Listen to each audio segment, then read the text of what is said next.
Hello, everyone. Welcome to the ASEAN, the Rising Bloc from Recovery to Strength session. We are very glad to have you with us here today.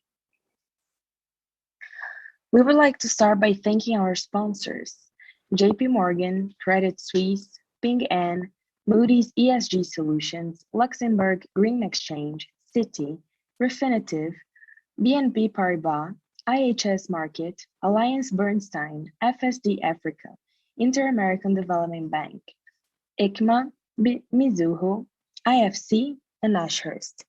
This would not be possible without your support. Before we start, I would just like to give you a few important reminders. Please use the Q&A box to ask your questions. Thoughts, comments, and any other queries about the conference can be addressed via the chat box, where we have our team ready to assist you. Live interpretation is available in Portuguese, Spanish, Mandarin, and French. The headphone icon on your screen will lead you to the options. All sessions are being recorded and will be available to you on this app until November. Make use of the very exciting tools that SwapCard offers. Network with thousands of attendees and visit our virtual booths, where you'll find information about our latest reports and learn more about our incredible sponsors. Members of the media, for any interview requests, please visit the CONMEBON's virtual booth. Our comms team is ready to assist you.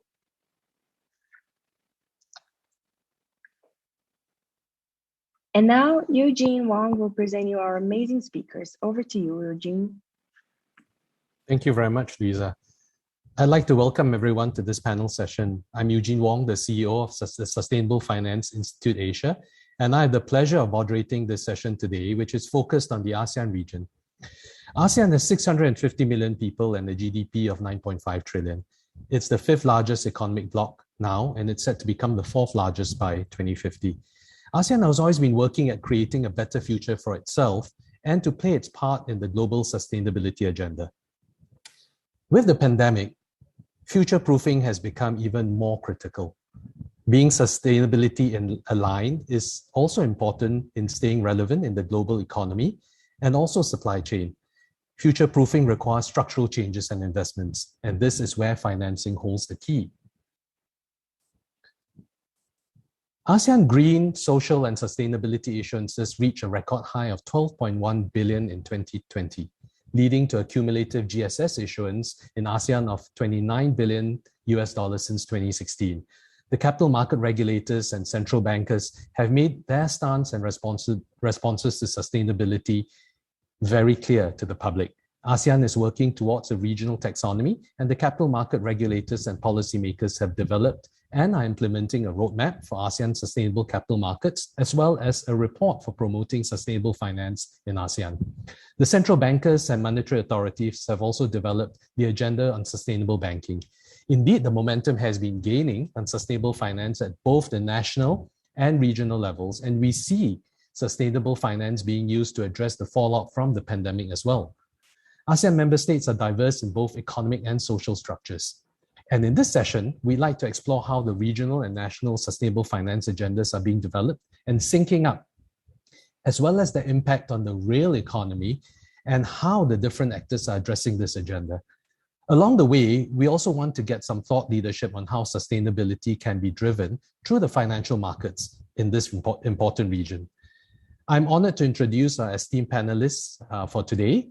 We have Khun Ruenvadee, Suwanmongkol, the Secretary General of the SEC Thailand, Mr. Dung Vu Chi, Director General of International Cooperation from the State Securities Commission of Vietnam, and Harry Cho, Managing Director of and Head of Sustainability and Sustainable Finance from the SGX. So, welcome, and we are very glad you're with us today. Without further ado, I'd like to pose the first question to Khun Ruenvadee. Khun Ruenvadee, Thailand has seen some very encouraging developments in sustainable finance, and it also just launched 5 key strategic initiatives to take this agenda forward. Can you please share with us a bit on what's happened in Thailand and how this fits with the ASEAN agenda?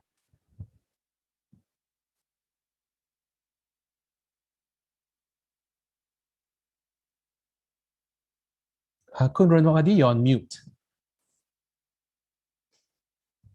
Sorry. Thank you, Eugene, and good morning and good afternoon to everyone. First of all, would like to thank to the CBI for having me in this session on the climate bond conference. As Kun Eugene asked about the key strategic and also the Thailand development on this. Before I go into detail, I must say that the Thailand, we especially the ACC, have put up the sustainable as our top priority and key flagship in our strategic plan. In order to meet objective of developing the Thai capital market to become a sustainable one, and also to meet with our nation, country strategy and UN SDG.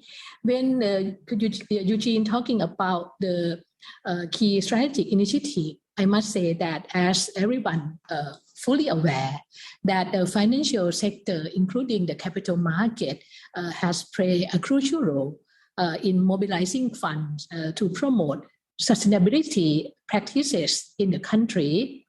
Financial sector, especially the SEC, also has begun to comprehensively incorporate ESG, environment, social, and governance into the business process. Just 18th of August this year, the working group on sustainable finance, this is quite active group, jointly published Sustainable Finance Initiative for Thailand. When we're talking about working group, this is composed of all financial sector in Thailand, definitely Ministry of Finance, Fiscal Policy, Bank of Thailand, SEC, Stock Exchange of Thailand, and the OIC on the part of the insurance. We issue the 5 initiatives to set direction and framework for driving sustainable finance across the financial sector. I say that these 5 are recommendations, 5 key strategies. First, developing a practical taxonomy. Second, improving the data environment, talking about disclosure. And the third, talking about implementing effective incentive. Fourth, creating demand-led product and services. Last, we cannot forget about this, about building human capital. This is an initiative that we are 5 together put forward to build sustainable finance in Thailand, even more become a comprehensive one. If I may I bring back to our fundamental of the SEC. We're talking about putting ecosystem, but Eugene and the audience, we cannot work this alone. We have to work with stakeholders, both demand and supply side. We set up ecosystem composed 6 fundamental areas. First, talking about issuer and disclosure. Second, talk about investor. Third, talking about product. And then fourth, talking about external reviewer. And fifth, talking about information platform. And last, is talking about cooperation domestically and internationally. I think that I'd like to touch upon and highlight key development so far within these 6, and then I will link talking about the ASEAN one.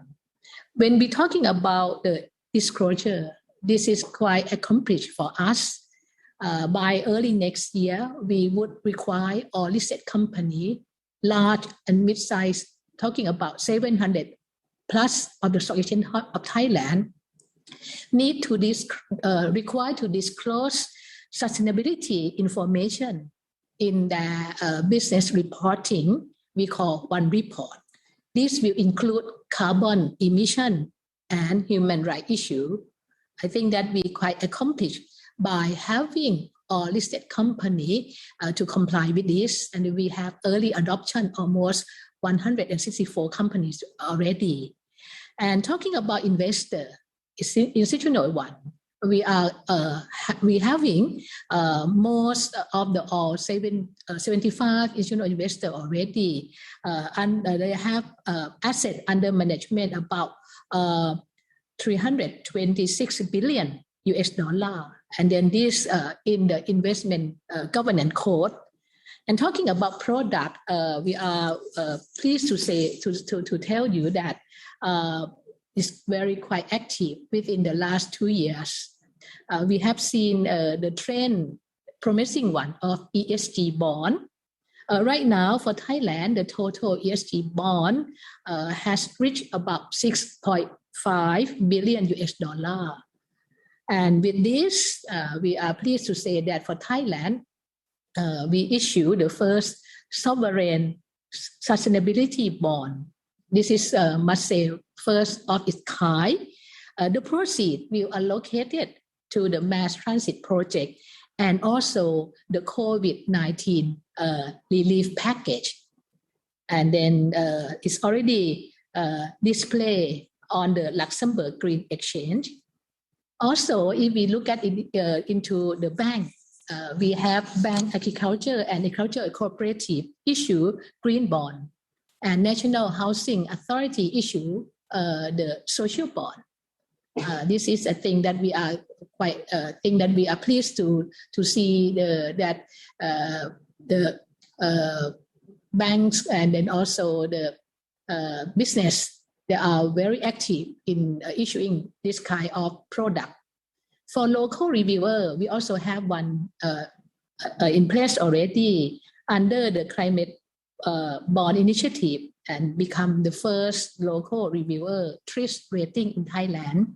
The corporation, I must say that what I have said to you, 6 foundation of the Thai SEC ecosystem, together with the 5 key strategic of the Sustainable Finance Initiative. I think these are in line with ASEAN roadmap on sustainable capital market that we achieved the last 2 years. I think that in line with that for sure. I think that I have to thanks to the ASEAN regulator colleague that we accomplished under the cross cooperation. We have the roadmap kick off already ASEAN Sustainable Capital Market with the help of the ADB to set up ecosystem for sustainable capital market development and also make sure the ASEAN asset class for sustainable investment. I think that we have quite accomplished together as ASEAN. And if I may, I think that with the help of the Security Commission Malaysia and Philippines SEC, we have standard for ASEAN standard for green, for social and sustainability bonds already. I think that that's already issues 2 years back. But again, things have to continue as things develop. I may end the first question that you posed to me and give back to you, Eugene. Wow, thank you very much, Khun Ruenvadee. That was a very good introduction to what's happening in Thailand and the region as well. Zong, can you elaborate a bit more about the ACMF roadmap that Khun Ruenvadee just mentioned and what the regulators in ASEAN are looking at next? It appears that there's a lot happening at the regulatory and policy-making level. And how does this fit with the key efforts that are being undertaken in Vietnam? And what can we look forward to in Vietnam?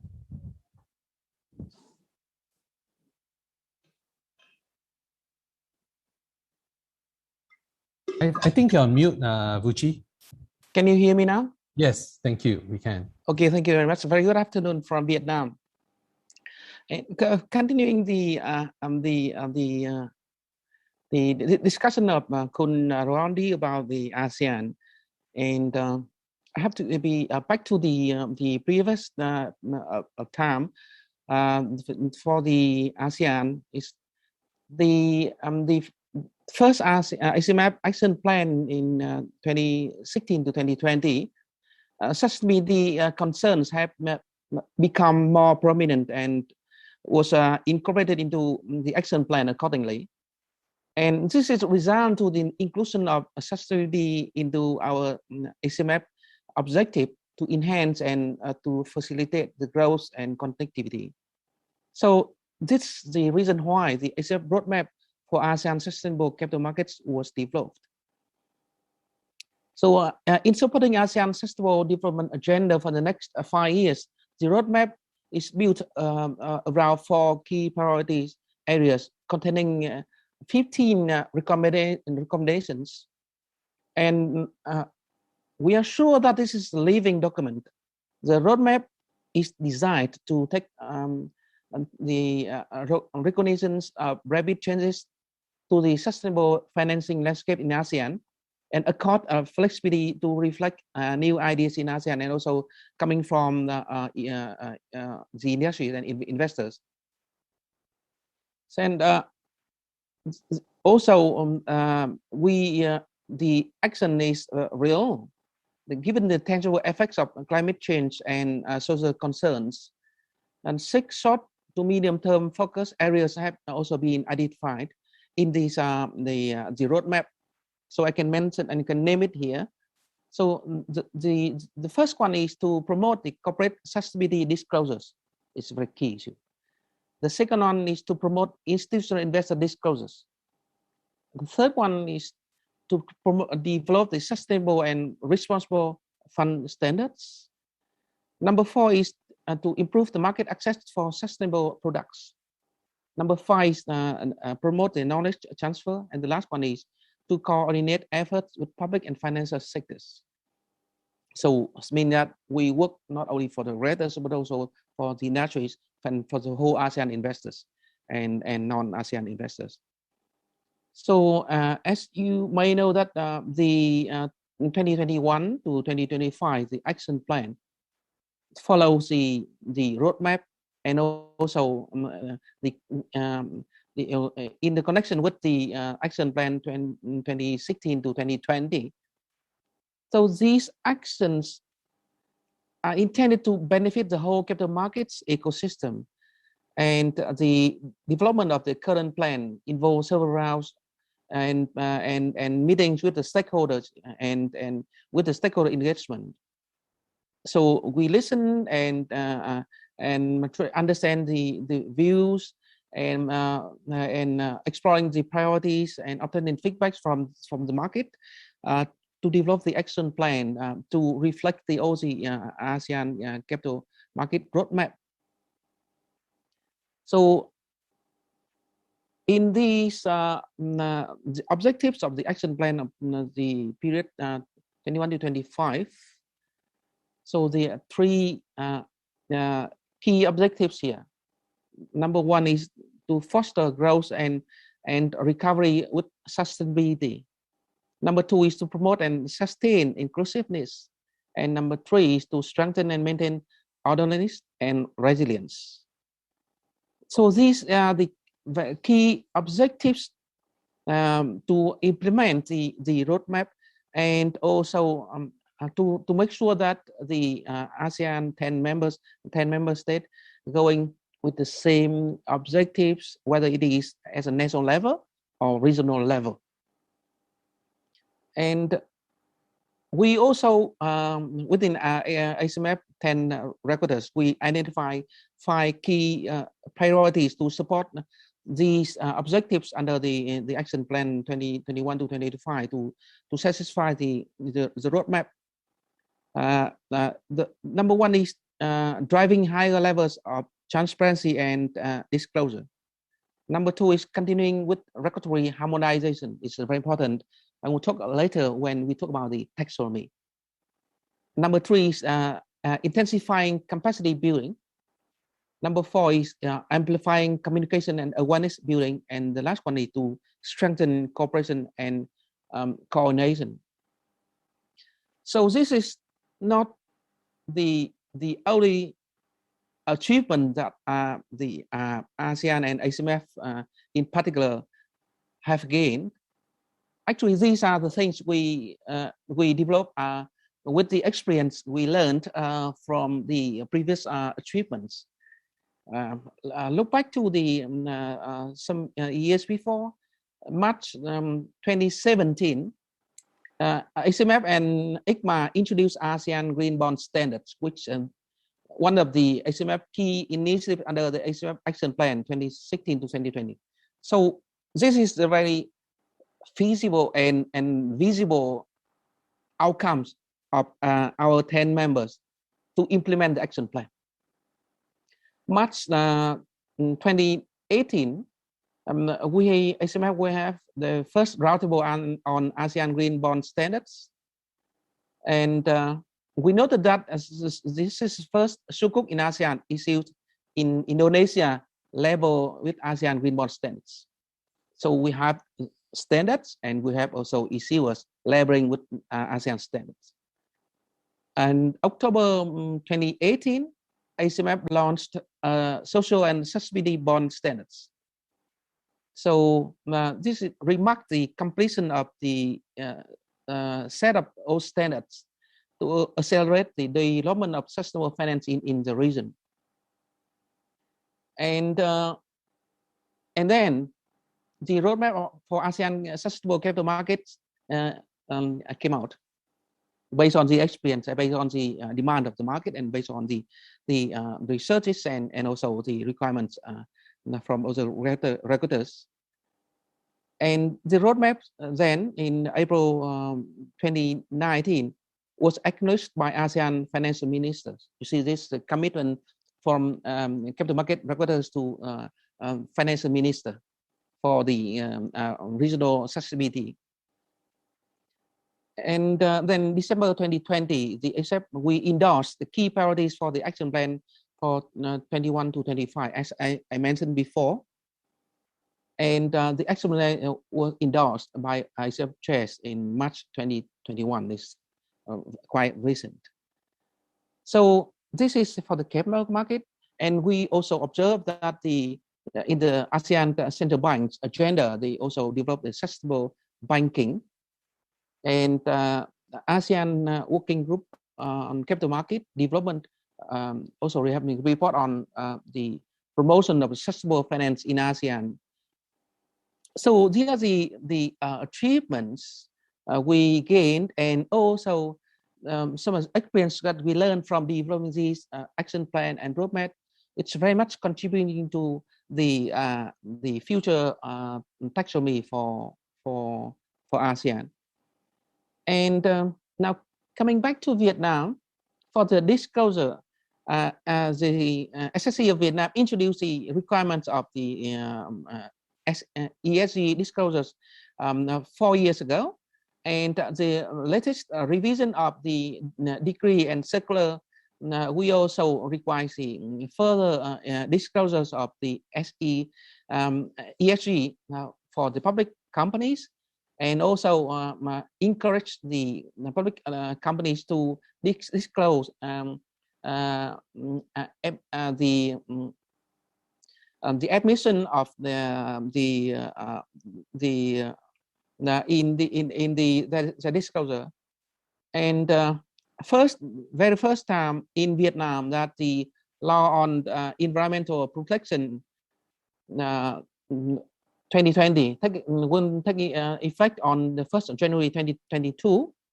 The first time the enhancement of the information disclosures of the environment protection. And it's very much supporting the transparency in the stock market for ESG. And this is the very first time that the law at the law level regulate the organization and development of the carbon market as a tool to promote the reduction of greenhouse gas emissions. And this is to fulfill the commitment of Vietnam to the Paris Agreement on climate change. So this is allow these laying the legal corridor for setting up the greenhouse gas emission quotas, set up the market for gas emission quotas exchange domestically, and also responsible regulators in this market. And this is very first time that the green credit and green bonds is provided at a law level in Vietnam. it is very important because you know that as we experience in ASEAN, also in Vietnam, that the discussion of the definition of green is taking time. So mention the green credit and green bonds in the law. So it is kind of the a very good direction for other sectors, regulation and rules. And the latest news for this one, that the decree to implement this law just being finalized last month.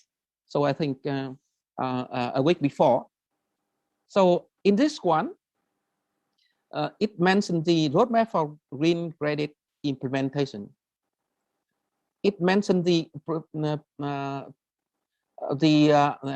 incentives for the green bond issuers and also for investors who buy green bonds. And in this one, they have also an appendix, and quite in line with CBI taxonomy. So it's very similar to the guidance on green bond issuance issued by SSC Vietnam in collaboration with IFC and CBI in April 2021. So this is also having 8 sectors, same as the CBI. So mention about this one, I want to prove that whether it is at a national level or regional level or the global level, all the taxonomy should be in line. And this is a very latest update for the current situation in Vietnam. Thank you. I must say it's not easy to get 10 very diverse countries to come together, and it's very impressive how the capital market regulators in ASEAN have managed to do this. I mean, it's certainly a model which can be replicated for other efforts in ASEAN. I heard this talk about disclosure from both Ruenvadee and from Zung.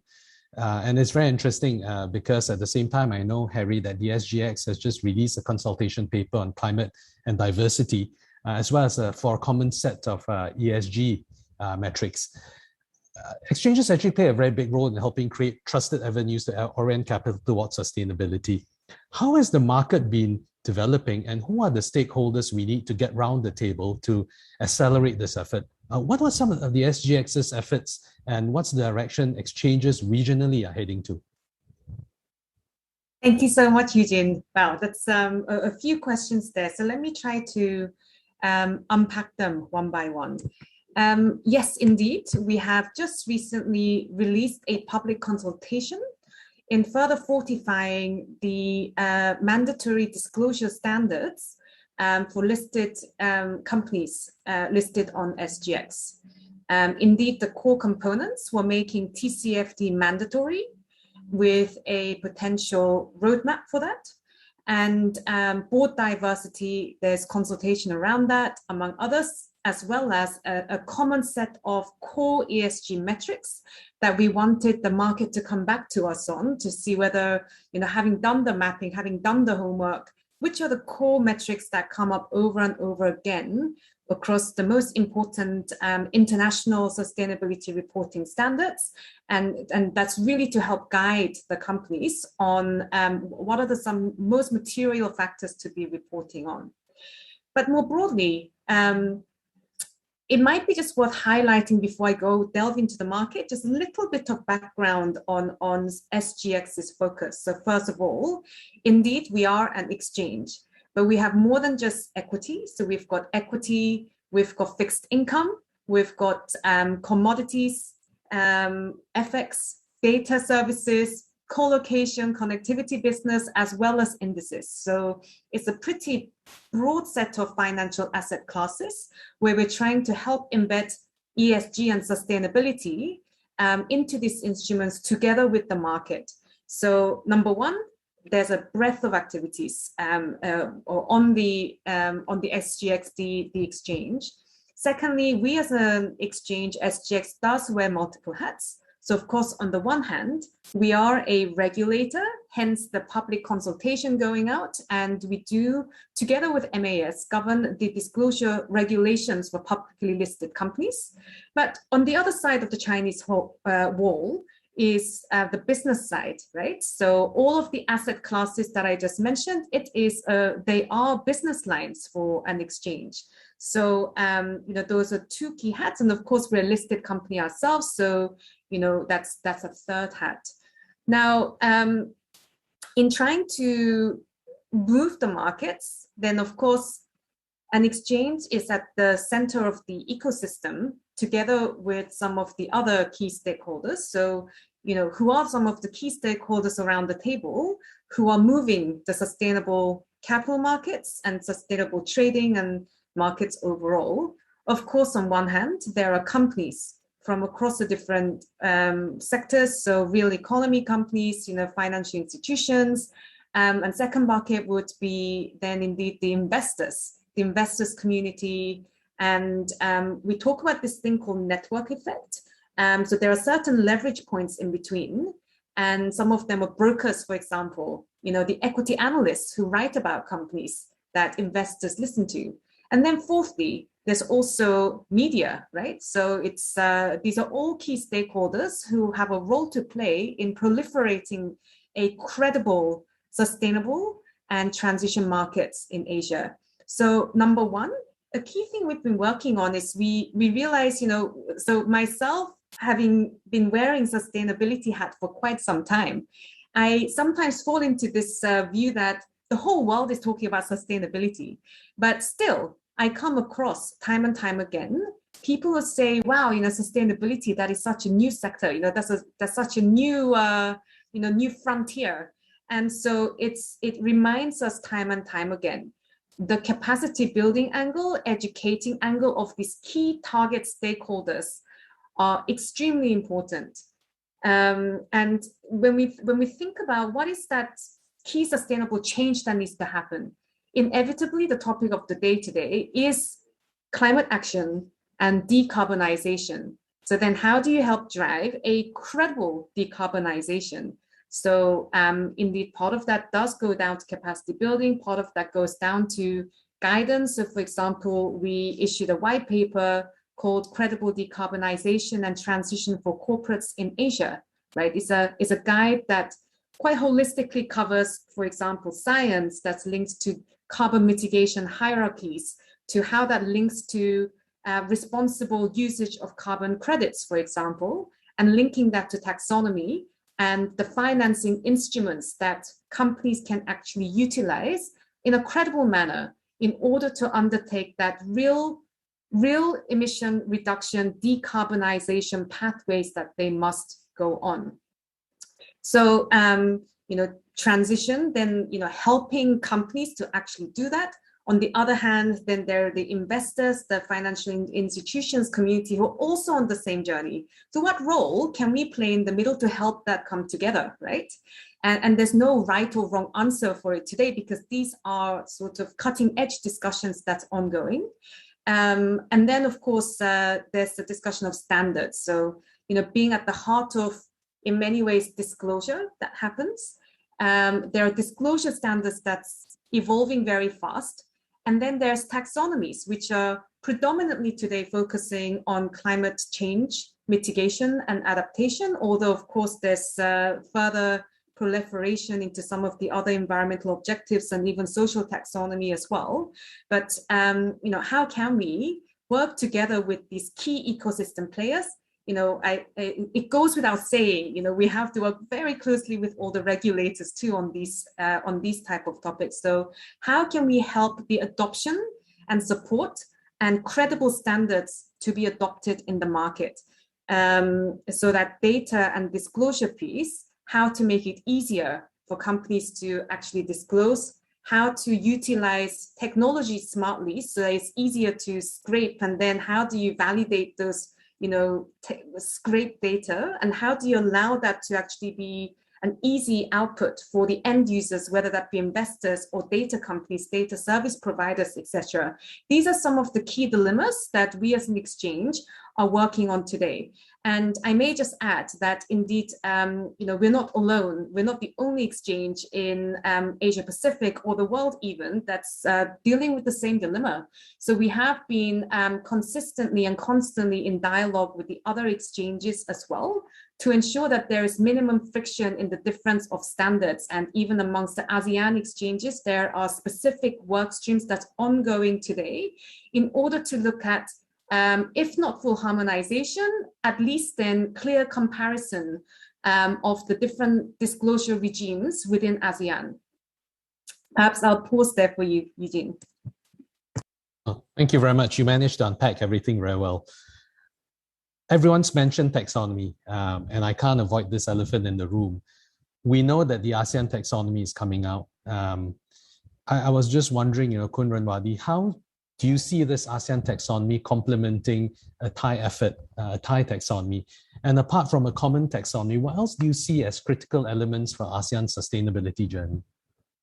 Thank you. I think that since my colleagues work together with the ASEAN in working group 1 and 2 for taxonomy, and then I've been informed that the current discussion and dialogue within the working group definitely in line with our local taxonomy. I think that I must say outright that local taxonomy that we are working on now, as I said, mentioned early on, with the cooperation, another 5 regulators. I'm sure that it will complement with ASEAN taxonomy on this. I believe that it will give a core principle and concept and basic baseline to working on in detail to make sure that everything's fall under the taxonomy of the green and the ESG on this. I think that if you ask about the journey on ASEAN sustainability journey, the core element, critical element, I think that if I may, first that I stress and focus on is about the cross cooperation. Like Kun Sung mentioned that 10 ASEAN country regulator, capital market regulator work actively in this part because we have a commitment to have the ASEAN capital market to be a sustainable one. And so that I stress that collaboration is a part of critical element for this journey. Second is about transition standard, I think, transition standard, because we must make sure that everyone must be able to meet the standard, whatever it come out, but take some time, it's about that. And third is about the product. What my colleague have asked me to mention for sure is a sustainability linked bond, which Thailand recently issued on this. It's gonna be like an instrument that will make everyone to reach the goal of the transition standard. And last is about disclosure. I think that this is a critical element for the ASEAN journey. But Eugene, if I may, and when we talk about listed company, things that we have to remind everyone that not only listed company alone, but to make sure that the supply chain of the listed company need to be also be compliant with the ESG. SEC Thailand, we don't have a power to have asked all the supply chain, but what we can do, we send the message, direction to listed company. But again, if we look into the supply chain that's still with the small and medium-sized enterprise, We need to have them convinced and buy in, and do it as step by step approach. I think that not only in Thailand for sure, that we need to undertake or carry out this way. Another 9 ASEAN country also need to do the same thing. So that the disclosure that we will require listed company early next year definitely is talking about themselves. But I think that along the line, if they deal with their supply chain, I'm sure that they will put up on this, because we have set up a dialogue amongst the big firms. They said that they already spread out or raise awareness under their supply chain, and they set up ESG to some company. They set up ESG as their checkpoint, to deal with the supply chain on that. And as I said, for the transition, the sustainability linked bond perhaps can be part of the instrument to make the transition become achieved. For this, I think that financing to implement transition is a key. For the credible transition solution, to allow issuer to set credible target and timeline of decarbonization over time, the SLB would serve on that. We recently issued the SLB guidelines and regulation, and apparently there is one big firm already issued the first one. If I may mention the name, because what is about Thai Union Group. They have deal with what their stakeholder, not only in Thailand but overseas. They issue the SLB, and what I have heard, many listed companies have discussed with my colleague in the office to issue the second, the third, and more on the SLB. So that I think that the key, common, and credible definition of transition activity, as I said, is another element on this. I was told that ASEAN working toward on the transition concept, such that the label will be used to support those activities of business with ambitious pathway to meet the Paris Agreement on the time frame that set upon. The concept, I think I was told that done by technical consultants such as CBI and DNB to help make the scientific base and align with international concept on this. I think that this is a thing that I like to share. If you ask about critical element for the ASEAN sustainability journey, how could it be happen or be achieved? The 4 things that I said early on: cooperation, transition standard, SLB bond, and the sustainable disclosure. Thank you. Thank you very much, Khun Ruenvadee. You mentioned some very interesting things, and the one thing I may want to pick on and take further later is actually the fact that regulatory intervention through the capital markets can actually have a real impact in driving the sustainability agenda in the real world. And that's a very interesting point. You also raised 2 other things which I found very interesting. And the first is actually about commitment, and the second is about cooperation. That commitment is obviously very important, the commitment from all the 10 regulators towards building frameworks at the regional level. And we've also heard about the ongoing efforts of national policymakers.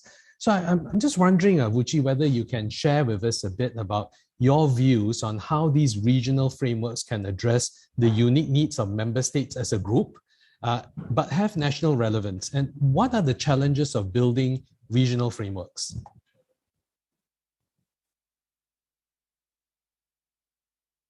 Vuchi, sorry, you're mute. Thank you. Thank you, Eugene. 100% agree with Khun Ruenvadee about the focus of ASEAN cooperation across border and also cross sectors. and within ASEAN across different pillars of ASEAN community. And like we have started with WCCMD on your journey on the sustainability linked bonds, and also sustainability disclosures and transitional standards. And so it's also the cooperation of the national members toward the ASEAN efforts. So whether as a national level, you develop a taxonomy as for the country, but should be in line with national taxonomy. So whether we have the ASEAN taxonomy first, then individual member states have their own taxonomy later.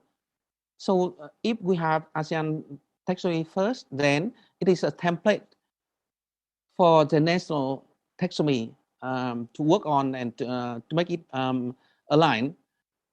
And vice versa, if we develop the national taxonomy first, and then we have to cooperate with other member states and also learning from each other, so that we are working, whether it is individual member state taxonomy or national taxonomy, our regional taxonomy, it is in a block, it is in a community. But to do this, we learned the experience of developing the ASEAN Green Bond Standards and also ASEAN Social and Sustainability Bond Standards, about the harmonization, about how we can satisfy with different interests of different sectors in the region. And surely, as you mentioned, Eugene, about the commitment of the regulators.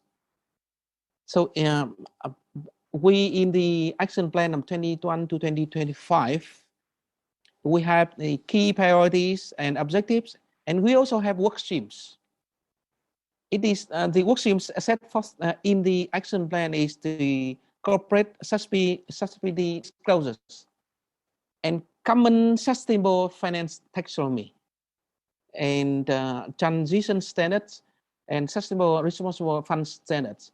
So at least three among these five toward having the common sustainable taxonomy and sustainability linked bonds standards.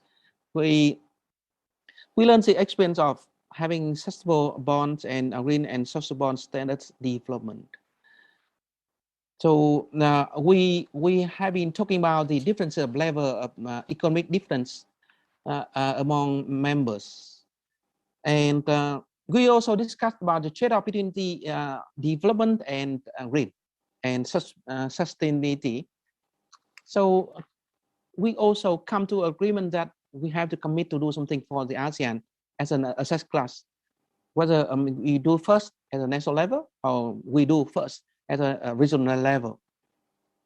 So we need to develop the cooperation among members, and we should together develop the regional templates for national taxonomies. If we haven't come to the national regional taxonomy, and we have to make sure that these are very inclusive and practical for all members. And it is, I think, it's long journey. Learning the experience from EU, the EU taxonomy was initiated by EU regulators, not by the industry. So here in ASEAN, the taxonomy is also initiated by regulators and different pillars, and also different sectors in different processes of the financial market in ASEAN. So we already reached to that commitment. So we have already started our journey. Now, how we can manage cooperation among different members and different sectors to have the same goal for ASEAN and do it quickly. Thank you. Thank you very much, Vuchi. There was actually a question that came from the audience about what the relevance of the regional taxonomy is, given that national taxonomies can exist. And I think Vuchi's already answered that very well. I will say that, of course, the ASEAN taxonomy is meant to be the common language for all the ASEAN member states. And also it is going to be the ultimate reference point. So it is naturally important for ASEAN economies to be able to have their own taxonomies because there are different priorities, but the umbrella taxonomy provided by the regional taxonomy will certainly ensure that ASEAN moves together as a whole. Harry, you've heard a lot about the frameworks that the regulators are developing now. How do you see them helping the market? And the other point that was raised, which I find of great interest, is actually about transitions. And if transitions at a national level take more time, how can we speed this up at the issuer level? Yes, thanks for that, Eugene. I mean, first of all, the mantra that we live by and keep on mentioning is that sustainability is and will be a journey. It is not an end state, it's not a destination, it's going to be an ongoing journey. And once you reach net zero, there'll be net positive that we go for. So it's good to keep that in mind. And that is the definition of transition. What I am in particular very glad to see is that this concept of some of the sectors that do need to transition is no longer a taboo to talk about them. It's coming to the forefront as to how to help them actually go to the transition, because without those sectors those sectors of the real economy undergoing the transition cannot happen. So when there has been only wholly voluntary markets, and that's been the case for quite some number of years, there has always been confusion as to what is green, etc. The definition of green, differences in methodologies and definitions. So I think the market welcomes the drive of the regulators to provide some top-down framework to think through these things. However, there is still an ongoing confusion in the market, nevertheless. Taxonomies are mainly being devised to channel the capital flows, although it will seep into disclosure standards as well. There are different standards, whether that be science-based targets, right, that companies are expected to undergo in terms of the transition and the actual real emissions decrease they have to commit to and undergo year upon year, right? There's also, frameworks like TCFD that companies are expected to follow. So what I can honestly say is there still is quite a bit of confusion in the market as to how to take this forward. So the more that, not only regulators, but all of us think through how do we connect these dots of already, good existing frameworks, whether that be taxonomy or science-based targets, or some really good work looking at disclosure convergence and climate-related frameworks, disclosure. I think that's one of the key pieces that we all ought to be putting a bit more focus on. Ultimately, what this should be doing, and also investors are always future-looking. When they think about sustainability and they look at how are companies progressing and what investment do they want to make, they're looking for indicators that show the future direction of a company. You are where you are today. Investors that have decided to apply exclusionary screening, they'll be out already. But for the companies that they want to engage, and for sectors where they want to continue to make that difference with the capital that they allocate, they will be looking at what direction a company is going to take. So some of the taxonomies that the regulators coming up with, that will form some of the framework and definition as to what that transition should be. But I think it'll be very helpful if that can be tied into some of the practices that's already ongoing on some of the other channels as well. Now, Eugene, I think there's one question I didn't address very, very quickly. How can issuers go faster than the national level? Well, in many ways, actually, any company that is following strictly the science-based targets, or rather science-based targets initiatives, definitions of science-based targets, they're moving faster than, at national levels that didn't commit to net zero, or, broadly speaking, well below 2 degrees today. So you are seeing pockets of companies or at issuer levels that are following standards. Now, fully support instruments like sustainability-linked bonds and transition bonds and green bonds, of course, for that matter as well. But increasingly what's becoming important is to tie that back with the overall issuer level journey that the issuer is undertaking, and what is the meaning of that transition embedded in the sustainability-linked bond, for example. Is it meaningful? Is it material? Is it ambitious? Right? There has to be ongoing education. There has to be ongoing focus on those aspects of these instruments. Thank you very much. Well, we could go on for another hour. I mean, there's so many good and interesting views that have been put forth, and I'm very encouraged about what I've heard at this very rich and interesting conversation. ASEAN is certainly driving the agenda at all levels, and I would love to see what happens a year from now. We've really run out of time, and I did want to talk a bit about how the capital markets are actually able to influence the real economy and the whole sustainability agenda. Although, like Ruenvadee says, the regulators don't have reach over the unlisted companies, but I think the mere fact that they are able to orient the allocation of capital into climate-aligned activities and ESG-aligned activities is certainly a big thing.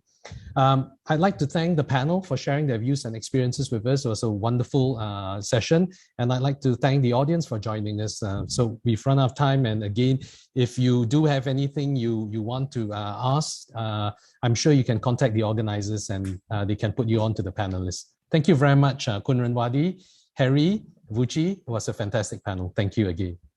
Thank you, Eugene. Thank you. Thank you, everyone. Thank you. Bye. Thank you. Thank you. Bye-bye.